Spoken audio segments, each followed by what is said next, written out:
कबूतर जा जा जा कबूतर जा जा जा कबूतर जा.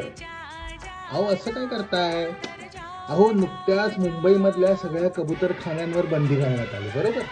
तेव्हा काही विशिष्ट धर्माच्या लोकांच्या विरोधाला जुमानून लगेच आपल्या महाराष्ट्राच्या मुख्यमंत्र्यांनी तातडीची बैठक बोलवली आणि त्या बैठकीमध्ये जनभावनेचा आदर करून कबुतरांचे स्वास्थ्य, नागरिकांचे स्वास्थ्य लक्षात घेऊन पुन्हा सगळे कबूतरखाने सुरू करण्यात आले.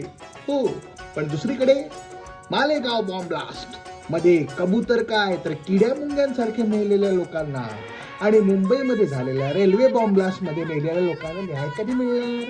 हा, कारण सगळे आरोपी तर निर्दोष मुक्त झाले. मग आरोप केले कोणी? बॉम्ब ब्लास्ट केले कोणी? कबुतराने. कबूतर चा चा चा कबूतर चा चा.